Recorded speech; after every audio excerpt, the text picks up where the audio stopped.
मैं भाई बोल के इज्जत कर रही हूँ तो ये इस तरीके से बोल रहे हैं कि आप माइक लेकर के किसी लड़की को गलत साबित करना, ये गलत बात है। तारा नवादा जिले में एक कार्यक्रम था जिसमें अनुपमा यादव, शिव कुमार बिक्कू जो है आदि कलाकार जो है वहाँ पर अपना स्टेज परफॉर्म करने के लिए आए हुए थे। इस बीच अनुपमा यादव के साथ क्या होता है, अनुपमा यादव थकी हारी जो थी वो स्टेज पर आने में थोड़ा सा विलंब कर दी, और विलंब करने के बाद होता क्या है कि अनुपमा यादव के साथ बदसलूकी करने लगते हैं लोग, अनुपमा यादव को बुलाने की मांग करने लगते हैं लोग। इसके बाद वहाँ का मुखिया जो है वो राइफल लेकर आता है और अनुपमा यादव के भाई पर राइफल तान देता है, ऐसा कहना है अनुपमा यादव का।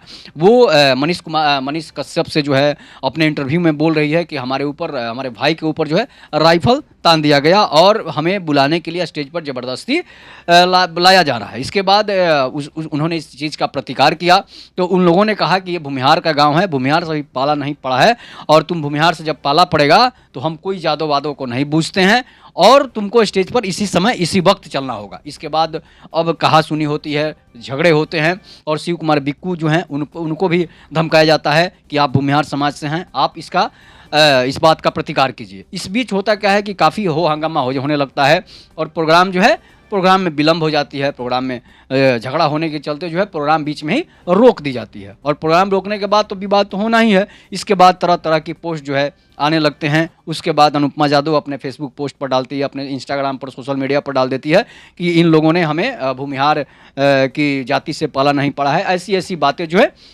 टारगेट करके कर देती है। इसके बाद होता क्या है कि जब जाति की बात आती है तो सभी लोग बौखला जाते हैं। अनुपमा यादव ने भी गलती किया है और जिन्होंने राइफल ताना है वो भी गलती किया है, इसलिए कि किसी महिला के भाई पर या फिर कोई कलाकार पर आप राइफल कैसे उठा सकते हैं। इसलिए कि आपने उसे बुलाया है, सम्मान आपने बुलाया है, आपने उसका कार्यक्रम देखने के लिए बुलाया है, या फिर राइफल से गोली मारने के लिए बुलाया है, या फिर राइफल तारने के लिए बुलाया है, ये भी गलत चीज़ है। लेकिन अनुपमा यादव भी गलत हैं, इसलिए गलत है कि आप पूरे जाति को टारगेट नहीं कर सकती हैं। आप सिर्फ और सिर्फ अगर आपके जो मुखिया है वो आपको अगर टारगेट कर रहा है तो फिर आप उसको टारगेट करती, या फिर जो आप राइफल टाना था उसको आप टारगेट करती। और आपको टारगेट करने की जरूरत पूरे समाज को, पूरे जाति को कोई अधिकार नहीं देता है। इसलिए कि अगर आप एक जाति को अगर कोई गाली देता है, अनुपमा यादव को अगर कोई समस्या है किसी से तो वो पूरे यादव समाज को गाली नहीं दे सकता है। अगर किसी को राजपूत से समस्या है तो पवन सिंह से समस्या है तो वो पूरे राजपूत समाज को गाली नहीं दे सकता है। आप जो आप पर राइफल टाना, जो आप पर राइफल उठाया, या फिर जो आपको तंग किया, आप उसका नाम लेकर आप उसको टारगेट कर सकती हैं, आप उसको पोस्ट कर सकती हैं। लेकिन जिस तरह से माहौल बनाया जा रहा है, जातिवादी माहौल बनाया जा रहा है, ये सरासर गलत है। इसलिए कि इसका समाज पर बुरा असर पड़ेगा। फिर आपका गाना कौन सुनेगा, फिर आपका प्रोग्राम कौन कराएगा। हर जाति के लोग हैं, हर जाति के सिंगर हैं, इसलिए अपने जाति को या फिर दूसरे जाति को लेकर आप किसी जाति के पूरे जाति को टारगेट नहीं कर सकती हैं। ये चीज़ है अनुपमा यादव के। अब इसके बाद जो भी अनुपमा यादव के भाई पर, अनुपमा यादव पर, शिव कुमार बिक्कू या जो भी कलाकार हैं उन पर अगर कोई राइफल उठाता है तो वो भी सरासर गलत है। उसको भी ऐसा नहीं करना चाहिए। हो सकता है कार्यक्रम में थोड़ा बहुत लेट हो जाए, लेकिन लेट होने का मतलब ये नहीं है कि आप किसी पर राइफल भिड़ा दीजिए, आप किसी को अपने जाति का ध्वंस दिखाइए।